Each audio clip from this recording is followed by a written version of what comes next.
betul-betul karena kuasa yang Tuhan taruh, roh yang Tuhan taruh, yang Tuhan berikan di dalam kehidupan saya. Roh itu yang memampukan saya untuk bisa bertahan hingga saat ini. Wow.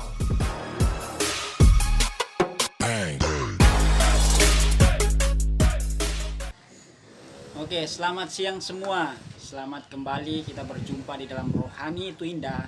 Dan hari ini kita akan menyaksikan kembali kesaksian dari seorang sister yang cukup muda. Dan bagi saya dia orang yang sangat menjadi teladan dan inspirasi bagi banyak orang. Langsung saja kita panggil Fania. Halo, gimana kabar? Baik, Kak. Oke, Fania, ini kan orang banyak bahwa di masa-masa muda itu mereka berpikir hidupnya acuh tak acuh dan mereka sangat menikmati dengan kehidupan mereka yang dalam tanda kutip yang berdosa.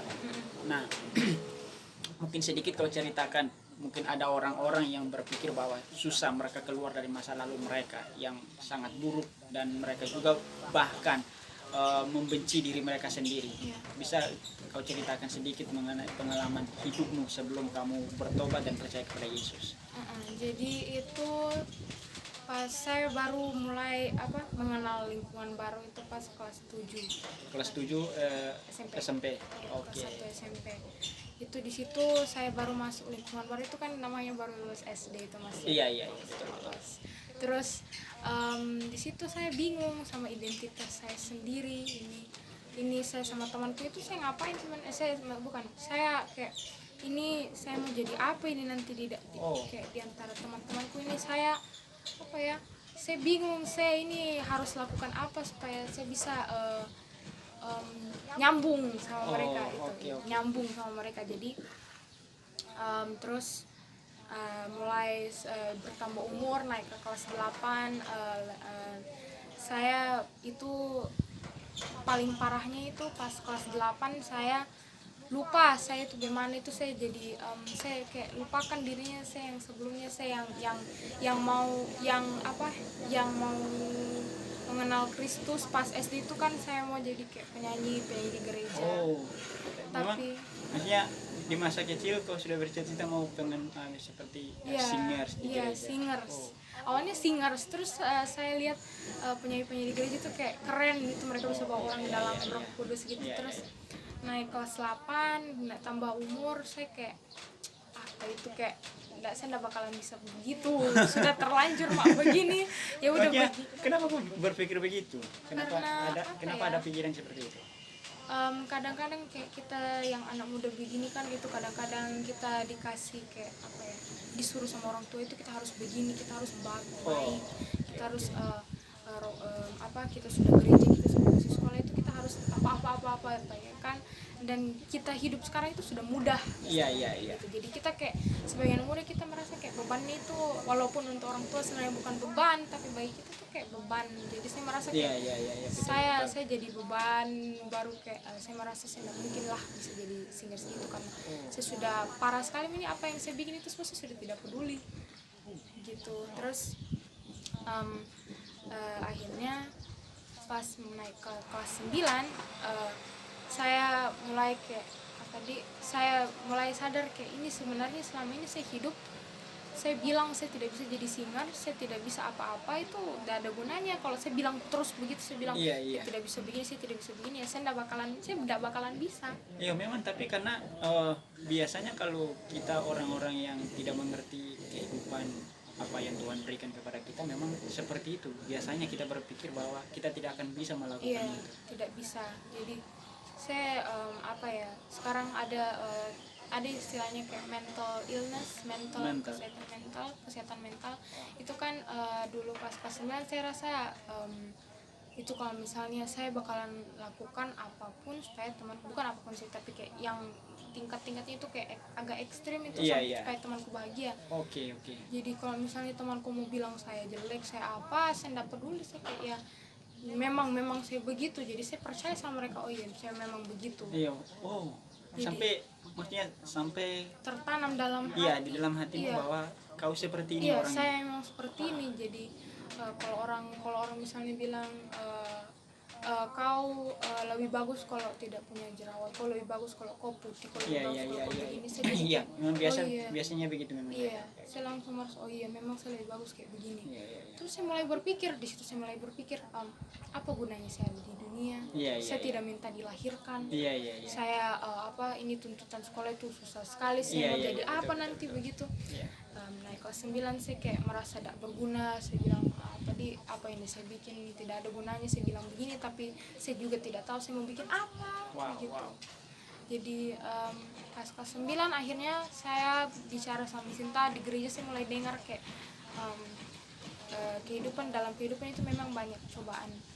Jadi saya dengar kayak kita udah bakalan kemana-mana memang kalau Iya, kita iya, tidak iya. mau bertindak Iya, dalam kehidupan ini kita. Akhirnya Miss Sinta coba bicara sama saya, ada guru sekolah minggu bicara sama saya mau tidak dimuridkan.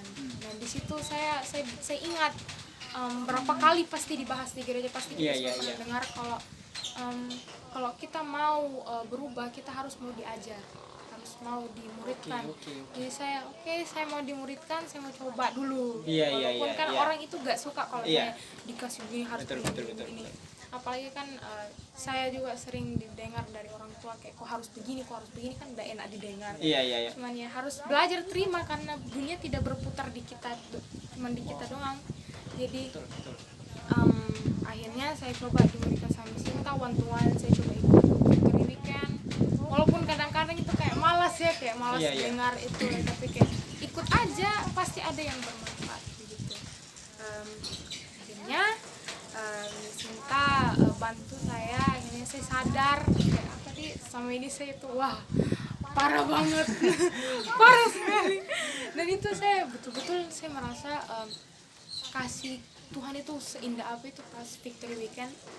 Saya didoakan sama kak saya lupa kak siapa, intinya saya didoakan itu betul-betul kayak wow, kayak wah kayak sampai menangis, sampai tidak bisa kayak wow, Luar menangis biasa. bukan menangis sedih, menangis bahagia gitu. Iya, iya, iya. Wow, ternyata ada cinta yang kayak gini ya. Iya, iya, Tidak iya. pernah dirasakan, jadi itu kayak kita rindu, kita mau dirasa, kita mau merasa seperti itu terus setiap hari itu yang mendorong saya supaya oke, I want to bertobat, saya mau bertobat, saya mau merasa seperti ini setiap hari. Iya, iya, Saya mau iya, merasa dicintai begini setiap hari. Jarang lo dapet begini itu setiap hari. Jadi Oke. akhirnya saya bertobat, saya menerima Roh Kudus, saya Kristus dalam kehidupan saya dibaptis. Dan setelah dibaptis kan orang bilang bagaimana, pertanyaanku itu pasti Iya, semua iya. pernah tanya setelah dibaptis itu bagaimana ya kalau saya lakukan hal yang sama lagi. Iya, iya, iya, Saya iya. sempat bertanya begitu. Orang bertanya biasanya begitu. Terus Sinta bilang lah, dia bilang memang kalau kita bertobat, kita dibaptis itu menandakan kalau kita itu mau terima Yesus dalam Iya, kehidupan iya. kita, tapi bukan langsung, tidak langsung kita berubah. Itu perubahan itu mulai dari diri kita sendiri. Iya, iya, iya. Jadi butuh proses. Iya, butuh proses, dan betul. prosesnya lama ya kalau Iya, menurut iya, saya. betul, betul. Karena saya masih beradaptasi, saya masih kayak harus ubah sifat-sifatku yang sudah kayak mendarah daging begitu, semacam mendarah Wow. daging karena sekolah dan segala macam. Akhirnya sampai sekarang itu kadang-kadang itu masih ke bawah ya, Iya, iya. masih ke bawah sampai sekarang saya akui. Dan kadang-kadang sekarang itu kalau orang bilang saya kadang-kadang tidak benci diri sendiri, itu juga bohong, karena Iya, iya. kadang-kadang saya merasa kayak kenapa saya begini, saya tidak berguna, tidak ada yang mengerti perasaan Iya, itu. betul. Karena itu biasanya kalau kita anak-anak muda, apalagi kita itu pengen merasa bahwa diperhatikan. Ya, Ya, betul. itu sesuatu yang Ya. lumrah bagi anak-anak muda. Kita pengen diperhatikan, kita pengen sesuatu yang senang buat kita. Dan sekalipun itu memang bisa kita dapatkan, tetapi kalau kita bermasalah dengan sesuatu, sekalipun itu cuma kecil, kita merasa bahwa sudah tidak ada gunanya semua yang pernah kita Ya, betul sekali. Ya, Wow. jadi sekolah, apalagi kan sekolah itu kan kita anggap nilai itu harus sempurna Iya, iya.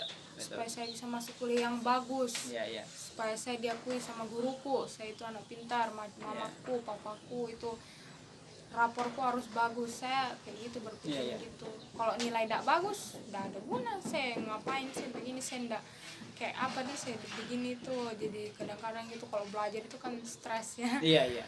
Jadi kadang-kadang ya apa saking stresnya itu sampai apa self harm kan, ada itu menyakiti diri sendiri. Iya, menyakiti diri sendiri. Ya biasanya tanpa sadar itu saya begitu kayak Oh. mukul diri sendiri kayak Iya, kayak apa nih kayak supaya Ada gak di dalam hidupmu di masa-masa dimana kau merasa paling terendah dan sudahlah ini. ya ada, pasti ada, semua orang ada. Dan kalau saya itu pas kelas 9 ya, Kelas setelah 9. saya bertobat itu ada itu justru bagian terendah dalam hidupku, karena saya merasa saya bertobat itu jangan-jangan saya bohong-bohong dan saya bohong, kenapa saya masih begini. Iya, betul. Ya, terus ya di situ saya kayak saya nggak mau makan, saya nggak mau minum, saya kayak apa nih, saya merasa semua orang kayak tidak mengerti saya. Iya, betul. Karena saya teringat di dalam satu firman Tuhan mengatakan seperti ini, bahwa jika roh jahat itu datang dan ketika dia keluar lalu dia mengembara di padang gurun dan dia tidak temukan tempat, dia kembali lalu rumah itu kosong, dia akan masuk lebih banyak lagi daripada sebelumnya. Iya. Nah, itu mungkin tidak dibilang bahwa itu roh jahat, tetapi ketika kita bertobat itu kalau sesuatu masih kosong dan sesuatu yang masih bermasalah, itu sekalipun kita sudah bertobat, seperti tadi Fania bilang bahwa sekalipun saya sudah bertobat tapi masih ada gitu, masih ada terasa aja ya sesuatu. perasaan itu Wow. begitu ya. Jadi biasanya tuh kalau malam ya, kalau semua orang sudah tidur tuh saya masih bangun, saya masih berpikir kira-kira besok saya masih bangun tidak, ini masih bernafas tidak ya, saya berpikir begitu. Terus besok ini temanku kira-kira saya bisa hadapi tidak ini temanku. Iya, betul. Kan? Jadi kayak saya merasa bukan cuma saya pasti yang begini, banyak orang yang begitu, cuma mereka tidak kasih lihat. Oh. Dan itu kalau orang yang begini tuh sudah berani, itu bagus banget kalau mereka mau cerita. Wow. Susah dapat orang yang mau cerita begini, dan saya merasa kayak saya sudah pernah cerita dan saya rasa sudah lewati itu. Syukur saya sudah lewati itu. Saya jadi saya tidak takut lagi dengan hasil nanti. Yang penting kita sudah bekerja keras. Dan setelah sama Tuhan, saya kenal Tuhan itu awal-awal memang belum langsung. Iya, betul. Kita masih percobaan, masih berdoa, oke, Tuhan saya punya masalah begini, jawab dong. Iya. Terus tapi kan sebenarnya yang kita doakan itu sampai sekarang kadang-kadang saya masih bingung juga, ini yang saya doakan itu berguna, ini Tuhan berguna bagi saya, Tuhan ini apa yang saya butuhkan atau tidak. Terus kadang-kadang itu merasa kayak tidak ada jawaban dari Tuhan begitu, tapi tetap berusaha. Setelah bertobat itu memang lebih banyak cobaan begitu rasanya, karena karena kayak di sekolah kita harus mencoba untuk tetap kayak saya harus tetap setia sama Tuhan, saya tetap harus begini, tidak boleh give in, tidak boleh menyerah sama cobaan-cobaan di sekolah. Memang biasanya itu ketika kita sudah bertobat dan percaya kepada Yesus sungguh-sungguh, itu godaannya lebih besar. Lebih besar. Betul itu ya. Dan itu saya rasa kayak kalau misalnya orang cerita tentang Yesus di padang gurun yang dicobai oleh iblis, saya kayak saya mau gitu susah banget, banyak banget cobaan. Saya mau gimana? Tapi apa ya? Berdoa itu penting. Berdoa itu penting. Wah, ini satu lagi. Berdoa itu penting buat setiap kita yang mungkin sudah bertobat. Berdoa itu penting. Alasannya kenapa? Kenapa? Mungkin mereka bisa tahu alasannya kenapa. Kalau saya berdoa itu penting karena kita kayak semacam apa ya, kita kasih info ke Tuhan, Tuhan hari ini saya lagi begini, saya butuh bantuanmu, tolong saya. Jangan kita kayak jangan gengsi sama Tuhan, ngapain gengsi sama Tuhan, tidak ada gunanya, Tuhan udah tahu. Tapi kayak walaupun Tuhan udah tahu, tetap kayak kita mau cerita, kita biasakan kita bercerita dengan Tuhan, supaya kita bisa lebih dekat dengan Tuhan. Kita tidak kita tahu apa yang Tuhan mau dalam kehidupan kita bisa lebih memahami begitu, kayak cerita sama teman. Misalnya kayak saya cerita sama Kak Peter, saya cerita Kak Peter kasih tanggapan, saya kayak Kak Peter kayak gini, Kak Peter orang kayak gini. Dan gitu. Wah, ini satu lagi keren, saudara, bahwa sekalipun Tuhan tahu, kita tetap cerita. Iya, begitu. Tetap cerita. Tetap cerita. Iya. Wow, luar biasa. Mm-mm. Nah, apa perbedaan yang kau rasakan yang paling spesifik dalam hidupmu? Ya, sebelum kamu bertobat dan sesudah kamu bertobat, apa perbedaan yang paling spesifik di dalam hidupmu bahwa ini benar-benar saya sudah berubah? Yang saya berubah apa ya? Dulu itu saya sama orang tua apa ya? Keras kayak apa? Kayak saya tidak mau dengar orang tua. Betul-betul itu. Mungkin sampai sekarang masih ke bawah ya. Masih gak mau dengar, tapi kayak saya mau berubah begitu. Jadi saya mau coba dengarlah mama. Biasanya kan dulu itu saya betul-betul untuk temanku, untuk teman saya itu saya bisa sampai bentak orang tua. Saya harus pergi sama ini teman, kalau tidak saya bakalan begini, Tapi sekarang saya belajar untuk say no. Itu penting juga kita bicara. Dan saya rasa itu Tuhan membantu sekali karena ya suara hatinya kita tuh berasal dari Tuhan. Wow, luar biasa. Wow, itu yang kau rasakan bahwa perubahan yang terbesar dalam hidupmu. Ya, saya bisa belajar untuk bicara untuk diriku sendiri. Saya bisa bilang, saya tidak bisa begini. Saya harus begini. Saya bisa bilang saya tidak bisa ikuti maunya ini orang. Iya, betul. Wow. Jadi artinya bahwa apapun masalahnya kita, Tuhan bisa merubah. Iya. Karena mungkin ada orang-orang yang berpikir bahwa Tuhan itu terlalu jauh dan tidak mungkin dia bisa merubah, atau tidak mungkin dengan kondisi yang berdosa seperti saya Tuhan itu menerima. Apakah pemahaman begitu bagi Fania gimana? Apakah itu benar atau gimana? Sebenarnya dulu saya merasa begitu, saya kayak dulu itu merasa seperti itu. Dulu merasa kayak tidak mungkin deh ini Tuhan. Tuhan bilang mau temani saya, cuman mana Iya, betul. Begitu. Jadi tapi kalau misalnya kalau kita sudah mau membaca ini Tuhan, kayak gimana kita baca Alkitab, kita berdoa, walaupun kayak sedikit itu kayak banyak manfaat yang kita dapat. Tanpa kita sadari itu kata-kata yang kita lihat, kata-kata yang kita ingat, itu yang kita dengar, itu kita tertanam dalam otak. Terus kita Tuhan yang ingatkan, kayak langsung sadar ini bisa ada di sini karena Tuhan yang ingatkan saya. Iya, betul. Ya, karena di dalam Alkitab pun menulis bahwa kasih Allah itu sangat besar. Dan saya teringat dengan seseorang berkata seperti ini, bahwa Tuhan mati di kayu salib itu dia tidak minta izin sama kita. Iya, betul. Tuhan mati di kayu salib itu dia tidak minta permisi dalam hidupnya kita. Dia mati saja begitu. Karena kasihnya itu tadi kalau kita bisa baca di dalam Yohanes 16 itu ayat 16 itu seperti itu, kasih Allah itu besar. Dia tidak bilang, Tuhan tidak bilang saya mati ya, rela kan saya mati. Tuhan langsung tanpa berpikir langsung memberikan anaknya satu-satunya untuk kita gitu. Itu sebesar itu karena kan tidak, kalau kita cari ya orang tua yang betul-betul kasih anaknya, mana ada yang mau korbankan untuk orang yang mereka tidak kenal. Betul. Jadi itu sebesar itu dan seindah itu. Kadang-kadang kan kalau punya masalah itu kan kita merasa kita tidak bisa cerita sama orang, kita merasa Tuhan itu jauh.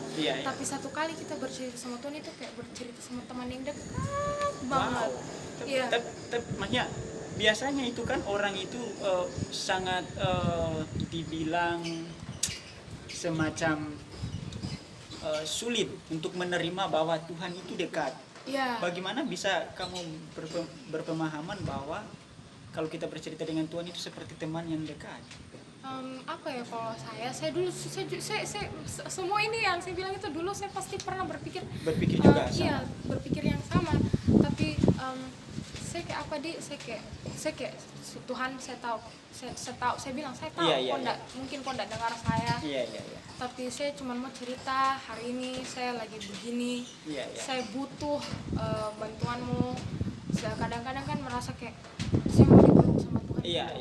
Wow, Karena kan wow. tidak pernah Wow. ada orang yang saya baca tentang Tuhan Yesus yang mau korbankan diri di situ, kayak kapan dia bisa ketemu orang yang Iya. cinta sama saya sampai segini tuh. Iya. Kadang-kadang kan sampai mau menangis gitu, Iya, menangis betul. betul kayak saya butuh orang yang seperti ini dalam hidupku, kayak mau kembali aja ke surga, mau kembali dipeluk Tuhan aja daripada di sini menderita banget kayak Iya. gitu. Tapi kalau misalnya kita udah berdoa Wow. itu kayak apa ya, langsung lepas semua, langsung menangis mau berteriak, Wow. mau apa sama Tuhan, dia dengar. Wow. Dia dengar, itu enak banget. Wow. Ini seru bahwa kenapa, karena untuk orang bisa berpikir bahwa dia kembali ke surga itu mungkin 50-50, tapi kali ini kita mendengarkan bahwa kalau dia sudah merasa seperti punya kerinduan, lebih mendingan dia kembali ke surga. Iya, mendingan saya kembali ke surga. Wow, itu luar biasa. Dan saya percaya itu bukan keluar dari hati yang belum bertobat. Saya percaya itu kerinduan yang keluar dari hati yang sudah sungguh-sungguh bertobat dan percaya kepada Yesus. Kenapa kerinduan itu, kecuali kita mendekat dengan Bapa kita di sorga. Hanya itulah yang membuat kita merindukan sorga. Wow, luar biasa. Oh, oke. Mungkin ada orang-orang yang berpikir, kita sudah bercerita tadi panjang lebar tentang kesaksian hidupmu dan bagaimana caranya kau bertemu dengan Tuhan dan kau sudah di dalam Tuhan.